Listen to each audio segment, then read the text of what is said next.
আমাকে আপনি ব্যতীত অন্য কোনো পুরুষ টাচ করলে আপনার সত্যি এতটা খারাপ লাগে? মেহেরের প্রশ্নের জবাবে ইফাত আর কোনো কথা বলল না। সে শুধু নিজের স্থির ও তীক্ষ্ণ দৃষ্টি মেহেরের চোখের উপর নিক্ষেপ করল। তারপর পকেট থেকে একটা রুমাল বের করে অত্যন্ত যত্ন ও পরম মমতায় মেহেরের কপালে আর মুখে লেগে থাকা বিন্দু বিন্দু ঘামগুলো আলতো করে মুছে দিতে লাগলো। ঘাম মোছা শেষ করে ইফাত নিজের অজান্তেই মেহেরের নরম হাতের ভাঁজে নিজের উষ্ণ ঠোঁটের এক গভীর স্পর্শ এঁকে দিল এবং অত্যন্ত মৃদু মাদকতাময় স্বরে আওড়ালো। তুমি শুধু আমারই ফুলকন্যা, মেহের কেবল আমারই। এই ইফাত চৌধুরীর নিজের ব্যবহৃত একটা সামান্য সুতো কখনো কারোর সাথে শেয়ার করতে পছন্দ করে না। সেখানে তোমাকে অন্য কারোর সাথে কল্পনা করা তো আমার ভাবনারও অতীত। যদি কোনোদিন এমন পরিস্থিতি আসে, তবে ইফাত চৌধুরী শুধু খারাপ লাগা নিয়ে বসে হাত কামড়াবে না। সে দরকার হলে সে পুরুষকে নিজের হাতে খুন করে মাটিতে পুঁতে ফেলবে। কথাটা যেন এক বজ্রপাতের মতো মেহেরের বুকে গিয়ে বিঁধল। তার দু চোখ বেয়ে অবাধ্য অশ্রুর ধারা গড়িয়ে পড়তে লাগলো।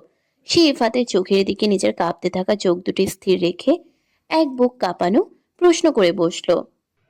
য- য- যদি কখনো আপনি শোনেন যে আমাকে আপনি ব্যতীত অতীতে অন্য কেউ অনিচ্ছা সত্ত্বেও স্পর্শ করেছে, কিংবা কোনো কলঙ্কের ছোঁয়া আমার গায়ে লেগেছে, তখন কি আপনি আমাকে এই মাঝ নদীতে একলা ফেলে চিরতরে চলে যাবেন, নাকি সেদিনও আমাকে নিজের ঘরের বৈধ বউ বুক করে বুকে টেনে নেবেন?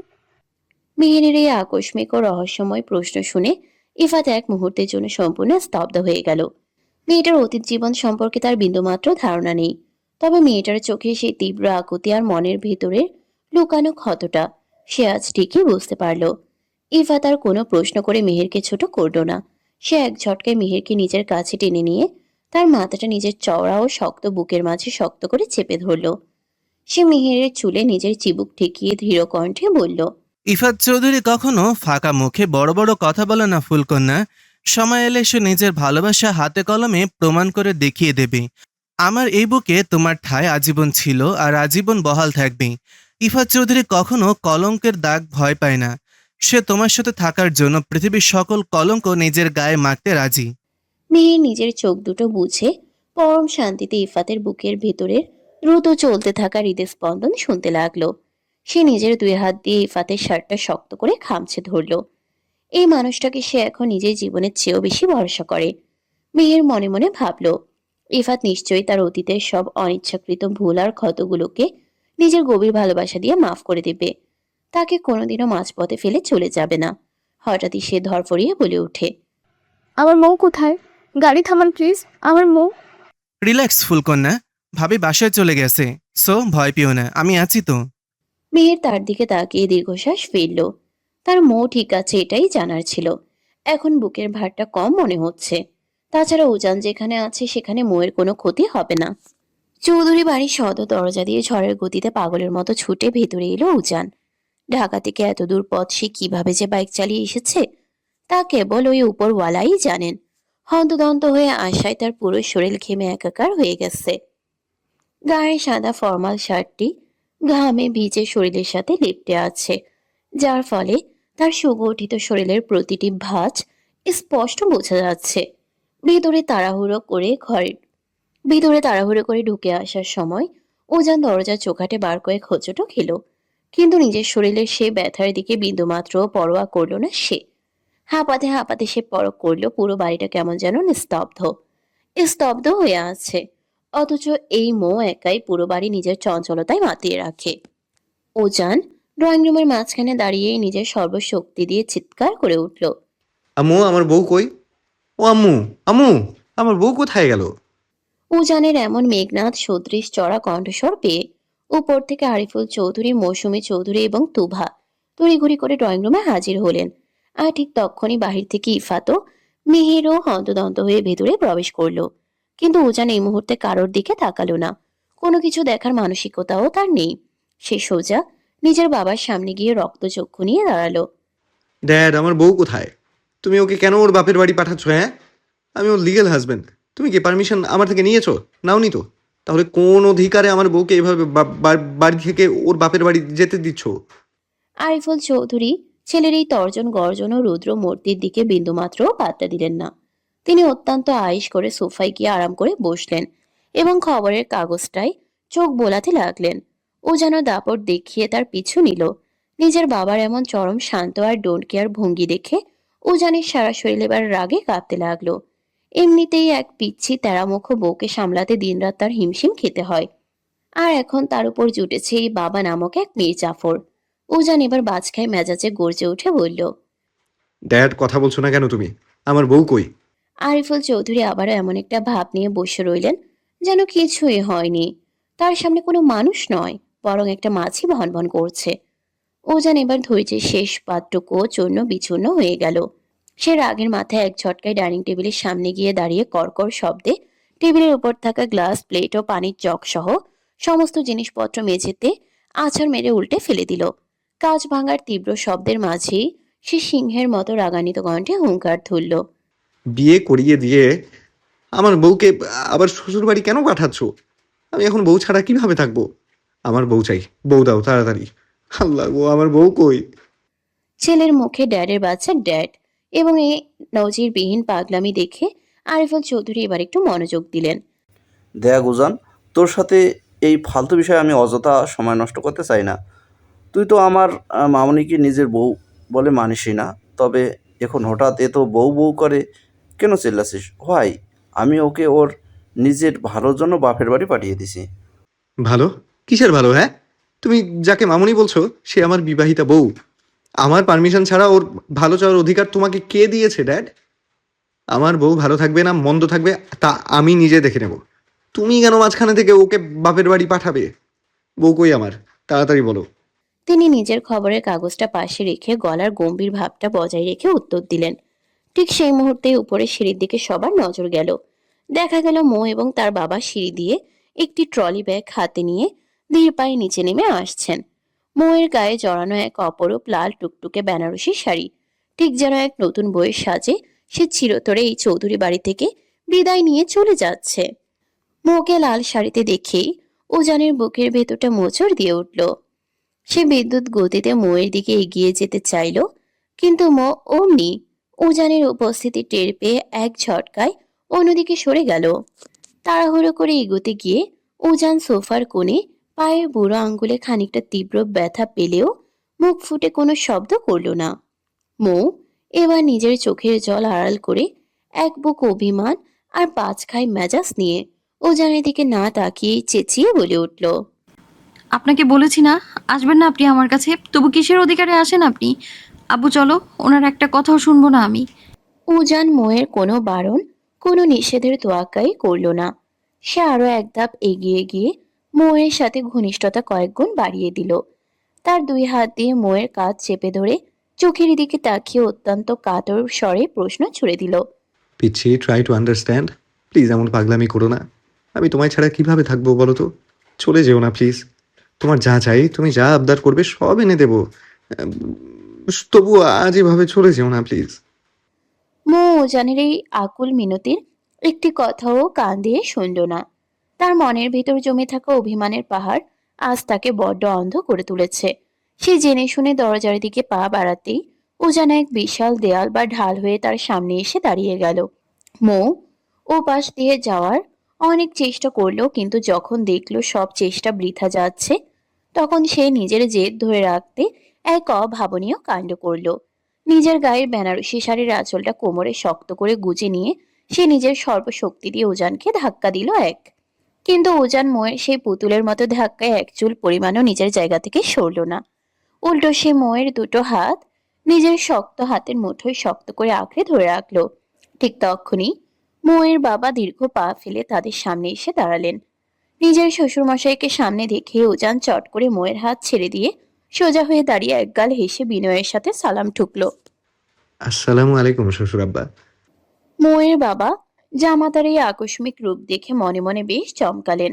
ছেলেটি ঝড়ের গতিতে ঘরে এলো কখন, ভাঙচুর করলো কখন, আর এখন এমন সাধু সেজে সালাম দিচ্ছে। তিনি নিজের গাম্ভীর্য বজায় রেখে সোজাসাপটা বলতে লাগলেন। উজান বাবা, আমি একজন স্পষ্টবাদী মানুষ। আমি আগে সত্যই জানতাম না যে তুমি আমার মেয়েকে সম্পূর্ণ অনিচ্ছায় আর পরিস্থিতির চাপে পড়ে বিয়ে করেছো।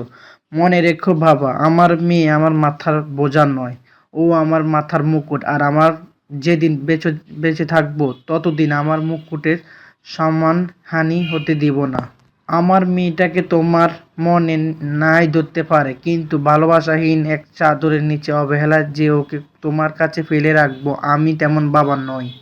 আমার মেয়ের পুরো ভবিষ্যৎ এখন সামনে পড়ে রয়েছে, তাই এখন আমি নিজের অধিকারে আমার মেয়েটাকে নিয়ে যাচ্ছি। আমি চাই না আমার মেয়ের জীবনটা তোমার এই অবহেলায় উদাসীনতার জন্য অকালে শেষ হয়ে যাক। ভালো থেকো তুমি। শ্বশুর মশাইয়ের মুখে এই চূড়ান্ত সিদ্ধান্তের কথা শুনে উজান বড় বড় চোখ করে তাকিয়ে রইল। সে মৌয়ের দিকে আর চোখে দৃষ্টিপাত করে খুব ভালো করেই বুঝতে পারছে আজ মৌ যেভাবেই হোক চলে যাবে, কিন্তু এই অবাধ্য তেড়ামুখো পিচ্ছি মৌকে ছাড়া সে নিজে কিভাবে বাঁচবে তা তো তার নিজেরও জানা নেই। মেয়েটাকে কিভাবে মানাবে? এই অবাধ্য মেয়েটা কেন যে তার মনের ভিতরে লুকোনো কথাগুলো একটুও বুঝতে চায় না, তা ভেবে কুল কিনারা পাচ্ছে না উজান। মৌয়ের বাবা আর কোনো কথা না বাড়িয়ে মৌয়ের ডান হাত নিজের হাতের মুঠোয় শক্ত করে আঁকড়ে ধরলেন এবং দরজার দিকে হাঁটতে লাগলেন। মৌ বাবার সাথে যেতে যেতে শেষবারের মতো একবার অসহায় চোখ মেলে তাকালো উজানের দিকে। তার চোখের সেই শেষ চাহনিতে এক বিন্দু আশা লুকিয়েছিল। এই শেষ মুহূর্তে হলেও লোকটা হয়তো নিজের সমস্ত পুরুষালী অহংকার আর গাম্ভীর্য বিসর্জন দিয়ে সবার সামনে চেঁচিয়ে বলবে, তোমাকে ভালোবাসি পিচ্ছি। কিন্তু উজান চৌধুরীকে সে যতটুকু চেনে তাতে এই অসম্ভব কথাটা ওনার মুখ থেকে বের হওয়া আর আকাশে কুসুম ফোটানো একই কথা। বাবার হাত ধরে মৌ যখন সদর দরজার দিকে 3-4 কদম এগিয়ে গেল, ঠিক তখনই ঘরের সবাইকে স্তব্ধ করে দিয়ে আচমকাই উজান এক লাফে গিয়ে মৌকে পেছন থেকে জড়িয়ে ধরে নিজের বুকের মাঝে টেনে নিল এবং গলায় চেঁচিয়ে কেঁদে উঠল। ও শ্বশুর আব্বা গো, আমার বিড়ালের বাচ্চার মতো বউটাকে নিয়ে যায়েন না গো। আল্লাহ, আমি বউ ছাড়া কিভাবে থাকবো? আম্মু, তোমার ছেলের কেমন জানি লাগছে। এই বলে সে সবার সামনেই মোয়ের গালে এক শব্দ করে চুমু বসিয়ে দিল। উজানের এমন নজিরবিহীন কাণ্ড কারখানায় দেখে ড্রয়িং রুমে উপস্থিত প্রত্যেকে একদম ভেবাচেকা খেয়ে গেল। একজন রাশভারী প্রফেসর সাহেবের মুখ থেকে এমন বিড়ালের বাচ্চার মতো বউ ডাক আর বাচ্চাদের মতো কান্না শুনে মৌসুমী চৌধুরী নিজের আঁচলে মুখ লুকিয়ে মিটমিট করে হাসতে লাগলেন। ওদিকে ইফাত এতক্ষণ মেহেরের গা ঘেঁষে দাঁড়িয়ে তাদের এই রোমান্টিক কাণ্ড কারখানা দেখছিল। সেই সুযোগ বুঝে মেহেরের কানের কাছে মুখ এনে হালকা ফিসফিসিয়ে প্রতিধ্বনিত করে বলল, ভালোবাসি ফুলকন্যা। ইফাতের এই অসময়ের দুষ্টুমিতে মিহিরের মনের ভেতরে এক অদ্ভুত ভালো লাগা কাজ করলেও গুরুজনদের সামনে সে ভীষণ লজ্জা পেয়ে ইফাতকে নিজের কনুই দিয়ে একটা হালকা গুঁতো মারল।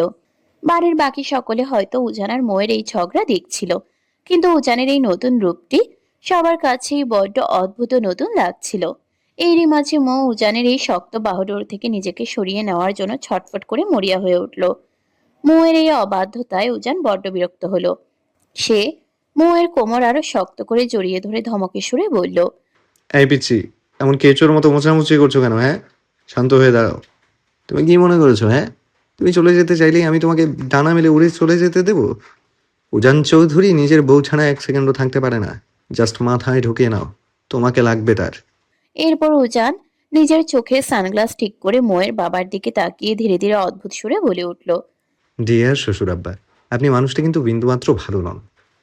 মেয়ের বাড়িতে বেড়াতে এসেছেন, খুব ভালো কথা। বসবেন, চা নাস্তা খাবেন, ঘুরে বেড়াবেন, নিজের বেআইনদের সাথে বসে দুটো সুখ দুঃখের গল্প বলবেন, তারপর শান্তিতে নিজের বাড়ি চলে যাবেন। কিন্তু না, তিনি এসেছেন আমার বুক থেকে আমার এই বিড়ালের বাচ্চার মতো মিষ্টি বউটাকে টেনে হিঁচড়ে আলাদা করতে। আজ তো একটা মির্জাফর আপনি। দেব না আমি আমার বউ। আপনি চলে যেতে বললেই আমি ছেড়ে দেবো নাকি? আমার জন্য নাকি আমার বউয়ের জীবন নষ্ট হচ্ছে? সিরিয়াসলি? আজ ভালো করে শুনে রাখুন ড্যাড আর শ্বশুর আব্বা, আমার জন্যই আমার এই বউয়ের কোল আলো করে চৌধুরী বংশের প্রদীপ উজ্জ্বল হবে। আপনি এবার একাই নিজের বাড়ি চলে যান, আমার বউ কোথাও যাবে না, ব্যাস। আরিফুল চৌধুরী এবার আর চুপ থাকতে পারলেন না। তিনি রাগে গটগট করে উজানের সামনে এগিয়ে গেলেন।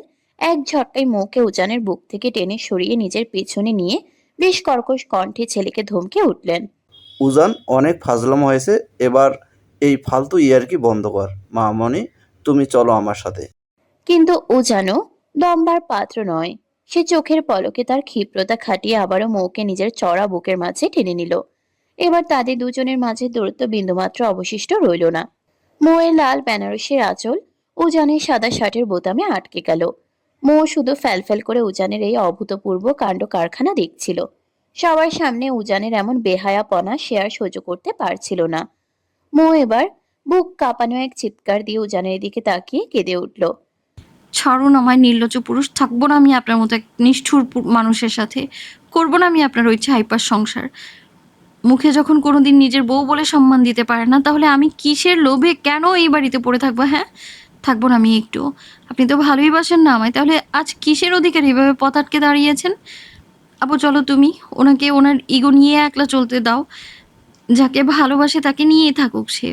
মো এবার নিজের জমানো সবটুকু শক্তি দিয়ে এক সজোরে ধাক্কা মেরে উজানের বুক থেকে নিজেকে ছাড়িয়ে নিল। তার দু চোখ বেয়ে তখন নোনতা অশ্রুর ধারা অবাধে গড়িয়ে পড়ছে। এতক্ষণ তার মনে খানিকটা শেষ আশা ছিল, হয়তো মানুষটা সত্যিই তাকে নিজের করে চায়। তবে এখন সে স্পষ্ট বুঝতে পারছে এই মানুষটা তাকে কেবল একটা দায়িত্বের খাতিরে আটকে রাখতে চায়, মন থেকে কোনোদিনও চায়নি। তাই ওনার জীবনে জোর করে মায়া বাড়িয়ে থাকার আর কোনো মানেই হয় না। মৌ নিজের ব্যাগটা টেনে নিয়ে দরজার দিকে এক পা বাড়াতে চাইল। ঠিক তখনই এক বুক ফাটানো আকুলতা বজ্র কঠিন শব্দের মতো তার কানে এসে বাজল। পিচ্ছি, প্লিজ আমায় এভাবে একা ফেলে চলে যেও না। মৌয়ের পা দুটো সঙ্গে সঙ্গে থমকে গেল, ঠিক যেন মেঝের সাথে লেপ্টে গেল। তার অবাধ্য পা দুটো আর এক কদমও সামনে এগোতে চাইছে না। মনের এক কোণ থেকে এক গোপন মায়া ফিসফিস করে বলে উঠল, ভালোবাসা ছাড়াও তো কত সম্পর্ক টিকে থাকে, তবে তুই কেন থেকে যাচ্ছিস না? কিন্তু পরক্ষণেই তার তীব্র আত্মসম্মান বোধ আর মস্তিষ্ক তাকে তীব্রভাবে বাধা দিয়ে বলল, যেখানে কোনো ভালোবাসাই নেই সেখানে জোর করে ঘর বাঁধা একদম অসম্ভব। মো অশ্রু সজল চোখে আলতো করে পেছনে ফিরে তাকালো।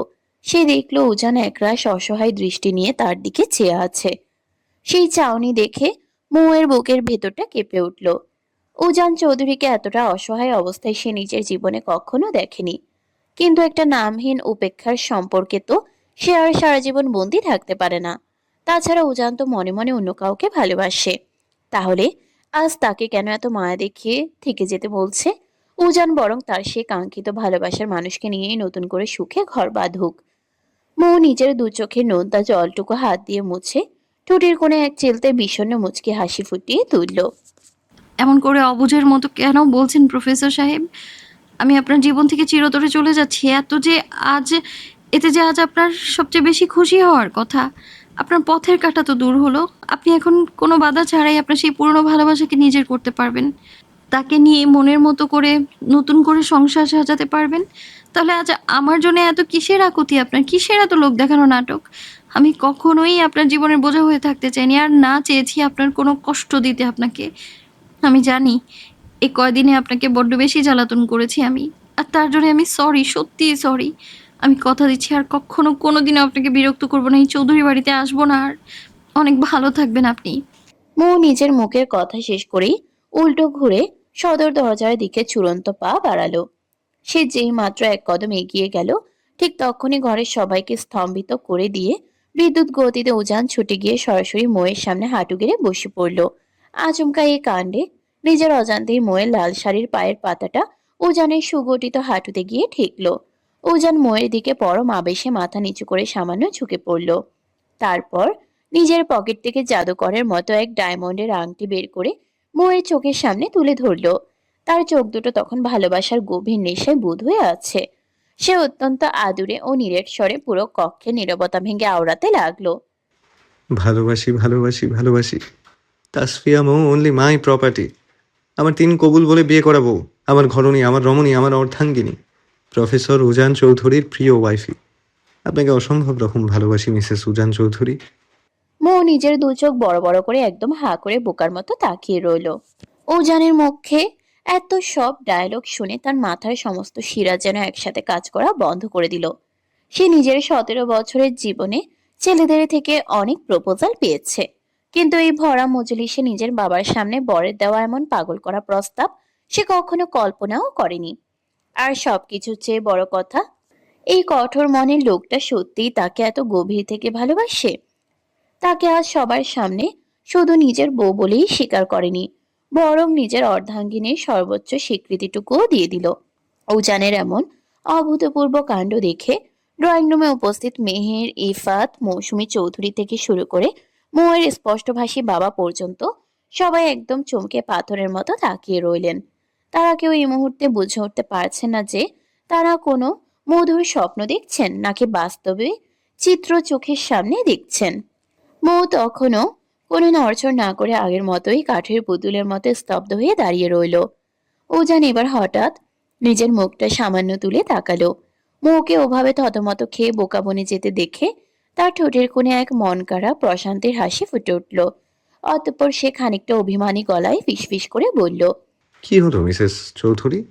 এত বড় একজন প্রফেসর সবার সামনে হাঁটু গেড়ে বসে ভালোবাসি বললো, তবু কি আমার এই ছোট্ট হার্ট আর এই গিফটটা অ্যাকসেপ্ট করবেন না? নিজের বরকে আর কতক্ষণ ওভাবে ওয়েট করাবেন বলুন তো? মৌ তখনও কোনো উত্তর দিতে পারল না। সে ঘোরের মধ্যে আগের মতোই নিষ্পাপ চোখে তাকিয়ে রইল। ও জানার দেরি না করে এক দীর্ঘ তৃপ্তির শ্বাস ফেলল। অতঃপর সে নিজেই খাটাস করে সোজা হয়ে উঠে দাঁড়িয়ে গেল। মৌয়ের ফর্সা নরম হাতটা পরম যত্ন আর মমতায় নিজের হাতের মুঠোয় নিয়ে তার অনামিকা আঙ্গুলে জলজল করতে থাকা ডায়মন্ডের আংটিটা আলতো করে পরিয়ে দিল। আংটি পরানোর শেষে সে মৌয়ের কানের একদম কাছাকাছি নিজের উষ্ণ ঠোঁট টেকিয়ে ফিসফিস করে বলল, লাভ ইউ বৌজান, I really love you so much. মৌয়ের চোখের ঘোর যেন কিছুতেই কাটতে চাইছিল না। সে কাঠের পুতুলের মতো দাঁড়িয়ে আগের মতোই ফ্যালফ্যাল করে উজানের দিকে তাকিয়ে রইল। প্রফেসর উজান চৌধুরী সবার সামনে হাঁটু গেড়ে বসে তাকে এভাবে প্রপোজ করতে পারেন, এটা কোনোভাবেই নিজের মনকে বিশ্বাস করাতে পারছিল না মৌ। কত শত দিন গুনেছে শুধু এই একটা মাহেন্দ্রক্ষণের অপেক্ষায়, আর আজ যখন সত্যি সত্যি সেই কাঙ্ক্ষিত দিনটি তার জীবনে ধরা দিল, তখন পুরো বিষয়টাই তার কাছে কোনো এক অবাস্তব রূপকথা বা রঙিন স্বপ্নের মতো মনে হতে লাগলো। হঠাৎ করেই মৌয়ের মাথাটা ঝিমঝিম করে উঠল। তার শরীরটা সামান্য হেলে একপাশে পড়ে যেতে নিল, কিন্তু উজান তো সদা সতর্ক। সে তড়িৎ গতিতে নিজের এক চওড়া বাহু বাড়িয়ে মাঝ রাস্তায় আগলে নিল মৌয়ের নরম কোমর। মৌ এক হাত উজানের কাঁধে রেখে হতবাক হয়ে তার চোখের দিকে তাকিয়ে রইল। এই মানুষটা কিভাবে এত নিখুঁতভাবে বোঝে যে কোনো মুহূর্তে মৌয়ের তাকে সবচেয়ে বেশি দরকার? উজান প্রথমে কিছুটা রক্তচক্ষু নিয়ে রাগী দৃষ্টিতে তাকালো মৌয়ের দিকে। এই মেয়েটা সবসময় এমন বেখেয়ালিপনা করে, নিজের শরীরটাকে একটুও কি ব্যালেন্স করে রাখা যায় না? তবে পরক্ষণেই মৌয়ের ফ্যাকাশে মুখটা দেখে উজান নিজের ভেতরের রাগটা স্বাভাবিক করে নিল। সে চোখের সানগ্লাসটা ঠিক করতে করতে নরম সুরে শুধালো, পিচ্ছি, আর ইউ ওকে? মৌ আলতো করে সম্মতিসূচক মাথা নাড়ালো। এতক্ষণে উজান এক বুক হালকা করে স্বস্তির দীর্ঘশ্বাস ফেলল। এই মেয়েটার সামান্য একটু উলটপালট হলেও তার নিজের ভেতরের আত্মাটা কেমন যেন খাঁচা ছাড়া হওয়ার উপক্রম হয়। নিজেকে এক পাগল মনে হয়। ঠিক তখনই ড্রয়িং রুমের সব কোলাহল ছাপিয়ে মৌয়ের কণ্ঠের এক ভীষণ মিষ্টি ও কাপা কাপা সুর উজানের কানে ভেসে এলো। প্রফেসর সাহেব, আপনি কি সত্যিই ভালোবাসেন আমায়? উজান গভীর দৃষ্টিতে তাকালো মৌয়ের দিকে। মেয়েটার ভীত আর সংশয়ী মুখচ্ছবি দেখে তার ঠোঁটের কোণে এক চিলতে মুচকি হাসি ফুটে উঠল। হাঁটু গেড়ে প্রপোজ করা থেকে শুরু করে সবার সামনে আংটি পরিয়ে দেওয়া হলো, তবুও এই অবাধ্য মেয়েটার মনে বিশ্বাস জাগানো যাচ্ছে না। আচমকা উজান কোনো দ্বিধা না করে মৌয়ের সেই রিং পরিহিত নরম অনামিকা আর কনিষ্ঠ আঙ্গুলগুলো নিজের ঠোঁটের কাছে টেনে নিল এবং সবার সামনেই শব্দ করে এক গভীর চুম্বন এঁকে দিল। অতঃপর কিছুটা ফিসফিসিয়ে তীব্র আবেগে আওড়ালো, লাভ ইউ পিচ্ছি, আই রিয়েলি লাভ ইউ। এই উজান চৌধুরী তার জীবনে কেবল আপনাতেই পরিপূর্ণ হতে চায়। আপনাকে সীমাহীন অগাধ ভালোবাসে মিসেস চৌধুরী। উজানের এত সব কাণ্ড দেখেও মৌ নিজের ভেতরের সংশয়টা পুরোপুরি কাটাতে পারল না। সে নিজের চোখের জল সামলে অভিমানী গলায় বলে উঠল, আপনি মিথ্যে বলছেন তাই না? আমি জানি আমি আজ চিরতরে বাপের বাড়ি চলে যাচ্ছি বলেই আমায় আটকে রাখার জন্য আপনি বানিয়ে বানিয়ে মিথ্যে ভালোবাসার কথা বলছেন তাই না? কেন করছেন এমন আমার সাথে? আমি আপনার এমন করুণা মেশানো মিথ্যে ভালোবাসা একদমই চাই না। আপনি তো মনে মনে অন্য একজনকে ভালোবাসেন, আমি নিজে দেখেছি। আপনি তাকে নিজের ফোনের ওয়ালপেপারে রেখেছেন, রোজ তার সাথে নিভৃতে কথা বলেন আপনি, এমনকি তাকে নাকি কাছেও পেতে চান। তাহলে আজ আমাকে সবার সামনে এই মিথ্যে ভালোবাসার কথা কেন বলছেন? মৌয়ের মুখে এই অদ্ভুত অভিযোগ শুনে ও যেন অসহায় চোখে তাকালো। নিজের পরিবারের সকলের সামনে হাঁটু গেড়ে প্রপোজ করার পরেও মেয়েটার মনে এত তীব্র সন্দেহ। এই জেদি মেয়েটাকে সে কিভাবে বোঝাবে?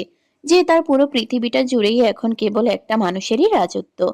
উজান আর নিজের রাগ সামলাতে না পেরে সোফায় হেলান দিয়ে দাঁড়িয়ে থাকা ইফাতের দিকে তাকিয়ে রাগে চেঁচিয়ে উঠল। ইফাতের বাচ্চা, তোর ভাবি দেখ এখানে দাঁড়িয়ে দাঁড়িয়ে আমার চরিত্র নিয়ে কি সব আজে বাজে বকছে। ঠিক এই কারণেই আমি সবার সামনে সত্যিটা বলতে চাইনি। শাশুড়ি আম্মার এই অবাধ্য মেয়েকে এত বড় একটা সত্য কথা বুক চিড়ে বলার পরেও সে আমাকে সন্দেহ করছে। আমি মোটেও সন্দেহ করছি না। তাহলে আপনার ফোনে সেই মৌয়ের কথা শেষ হওয়ার আগেই উজান পকেট থেকে নিজের ফোনটা বের করে লক খুলে সরাসরি মৌয়ের হাতের মুঠোয় গুজে দিল। মৌ ধকধক করতে থাকা বুকে ফোনের স্ক্রিনের দিকে তাকালো এবং দেখার সাথে সাথেই তার পুরো মুখটা খুশিতে আর চরম বিস্ময়ে উৎফুল্ল হয়ে উঠল। সে পুরো ফোনটা হন্যি হয়ে ঘেঁটে দেখলো সেখানে অন্য কোনো মেয়ের অস্তিত্ব তো দূর, বরং পুরো ফোন জুড়ে কেবল সে নিজেই বিরাজ করছে। এমনকি ফোনের পাসওয়ার্ডও। মৌ যখন রাতে অঘরে ঘুমাতো, উজান তখন তাকে জড়িয়ে ধরে হাজারো রকমের ছবি তুলে নিজের ফোনে গোপনে জমা করে রেখেছে। শুধু তাই নয়, প্রতিটি ছবিতে খুব কাছ থেকে নেওয়া শটে স্পষ্ট বোঝা যাচ্ছে মৌয়ের কপালে, মুখে, গালে আর নরম ঠোঁটে তার গভীর ভালোবাসার স্পর্শ লেগে আছে। ওয়ালপেপারে সে আংশিক দেখা যাওয়া মেয়েটি অন্য কেউ নয়, স্বয়ং মৌ নিজেই ছিল। এক পলক মৌ নিজের ফোনের দিকে তাকালো, আর পরক্ষণেই উজানের সেই গভীর ও নেশাতুর চাউনি দেখে লজ্জায় রাঙা হয়ে একদম নুয়ে গেল। তার ফর্সা গাল দুটো তখন লজ্জায় লাল আপেলের মতো দেখাচ্ছে। ঠিক তখনই কিছু বুঝে ওঠার আগেই মৌ হুট করে নিজেকে শূন্যে ভাসতে দেখলো। উজান এক ঝটকায় কোনো রকম পূর্ব ঘোষণা ছাড়াই মৌকে নিজের দুই বাহুতে কোল পাজা করে তুলে নিয়েছে। আচমকা এমন হওয়ায় মৌ তড়িঘড়ি করে পড়ে যাওয়ার ভয়ে উজানের শার্টের কলারটা দুই হাত দিয়ে শক্ত করে খামচে ধরলো এবং লজ্জায় নিজের চোখ মুখ খিচে শক্ত করে বন্ধ করে নিল। ঠিক পরের মুহূর্তেই প্রফেসরের কণ্ঠস্বর তার কানের কাছে প্রতিধ্বনিত হয়ে ভেসে এলো। ডিয়ার ড্যাড এবং রেসপেক্টেড শ্বশুর আব্বা, আপনাদের এই অতি আদরের কন্যা তো নিচে দাঁড়িয়ে আমার মুখের কথাই বিশ্বাস করছে না যে আমি তাকে কতটা লাভ করি। সেই জন্য ওকে এখন সোজা নিজের বেডরুমে নিয়ে যাচ্ছি। সেখানে একদম দরজা লক করে ওকে হাতে কলমে প্রমাণ সহ দেখিয়ে দেব আমি আমার শাশুড়ি আম্মার এই অবাধ্য তেরা মুখ মেয়েটাকে সত্যি সত্যি কতটা মারাত্মক লেভেলের ভালোবাসি। এই বলেই উজান কোলে থাকা লাল শাড়ি পরা বউকে নিজের বুকের সাথে আরো শক্ত করে চেপে ধরে গটগট করে সিঁড়ি বেয়ে উপরের রুমের দিকে উঠতে লাগলো। ওদিকে নিচ থেকে ইফাত তাদের এই রোমান্টিক প্রস্থান দেখে আর নিজেকে সামলাতে পারলো না। সে দাঁতের নিচে আঙ্গুল চেপে এক জোরে ও দীর্ঘ শীষ বাজিয়ে উঠল। উজান মৌকে নিজের দুই বাহুতে পরম যত্নে জড়িয়ে ধরে রুমে নিয়ে এলো। দরজাটা সামান্য আটকে দিয়ে সে মৌকে আলতো করে বিছানার নরম বেডশিটের উপর বসিয়ে দিল। মৌ তখনও লজ্জায় নিজের চোখ দুটো বন্ধ করে হৃৎপিণ্ডের দ্রুত উঠানামা টের পাচ্ছিল, কিন্তু সে কিছু বুঝে ওঠার বা নিজেকে সামলে নেওয়ার আগেই উজান ধীর পায়ে এসে সরাসরি মৌয়ের কোলের উপর নিজের মাথাটা রেখে শুয়ে পড়ল। শুধু তাই নয়, গভীর এক ভালোবাসার টানে সে মৌয়ের লাল বেনারসি শাড়ির সামান্য সরে যাওয়া উন্মুক্ত পেটে নিজের মুখটা গভীর আবেগে গুজে দিল। উজানের ঠোঁটের সেই অতর্কিত ও উষ্ণ ছোঁয়ায় সঙ্গে সঙ্গে তীব্রভাবে কেঁপে উঠল মৌ। এক অদ্ভুত, অনাস্বাদিত এবং মাদকতাময় শিহরণ মুহূর্তের মধ্যে বয়ে গেল তার পুরো শরীর জুড়ে। পেটের ভেতরের কোষে কোষে এক অদ্ভুত অনুভূতির সৃষ্টি হলো। মৌয়ের এমন কাঁপাকাঁপি আর অপ্রস্তুত আচরণ টের পেয়ে উজান মুখ তুলে তার দিকে তাকিয়ে এক চিলতে দুষ্টুমি ভরা হাসি হাসলো। তারপর আবারও পেটের নরম চামড়ায় মুখ গুজে দিয়ে নিজের নাক দিয়ে আলতো করে ঘষতে লাগলো। এবার মৌ আর নিজেকে ধরে রাখতে পারলো না। সে বিদ্যুৎ গতিতে এক ঝটকায় নিজেকে উজানের কাছ থেকে সরিয়ে বিছানার অন্য কোণে গিয়ে বসলো। উজান এবার বিছানার উপর সোজা হয়ে বসলো। সে বড় বড় পা ফেলে আবারও মৌয়ের একদম কাছাকাছি এসে বসলো এবং তাদের মধ্যকার ঘনিষ্ঠতা কয়েক গুণ বাড়িয়ে দিল। এখন দুজনের মাঝে চুল পরিমাণ দূরত্বেরও কোনো অস্তিত্ব নেই। মৌ তখনও লজ্জায় আর আবেশে নিজের চোখ দুটো শক্ত করে বন্ধ করে রেখেছে। উজান মুচকি হেসে নিজের দাড়ি ভরা শক্ত মুখটা মৌয়ের ফর্সা নরম গালে আলতো করে ঘষতে ঘষতে মাদকতাময় স্বরে বলতে লাগলো। ভালোবাসি তা নিজের মুখে এতবার বলার পরও আমায় প্রমাণ করতে দিচ্ছেন না কেন মিসেস চৌধুরী? আপনি যদি এভাবে ছটফট করে বারবার দূরে সরে যান, তবে আমি কিভাবে প্রুফ করব যে আমি অনলি আপনারই, কেবলই আপনার প্রফেসর সাহেব? মৌ চোখ পিটপিট করে ধীর লয়ে তাকালো উজানের দিকে। উজানের এই মৃদু উষ্ণ স্পর্শ আর গায়ের তীব্র পুরুষালী পারফিউমের সুবাসে তার ভীষণ অস্বস্তি ও এক অদ্ভুত মিশ্রিত অনুভূতি হচ্ছিল। সে এই তীব্র নেশার জগৎ থেকে নিজেকে বাঁচাতে তার থেকে দূরে সরে আসতে চাইল, কিন্তু উজান তাকে বিন্দুমাত্র ছাড় দেওয়ার পাত্র নয়। সে এক হাত দিয়ে মৌয়ের সরু কোমরটা আরো শক্ত করে আঁকড়ে ধরে নিজের চড়া বুকের সাথে একদম মিশিয়ে নিল। উজান এত জোরে তাকে চেপে ধরেছে যে মৌয়ের দম বন্ধ হওয়ার উপক্রম হলো। সে হাঁসফাঁস করতে করতে মিনতির সুরে বলল,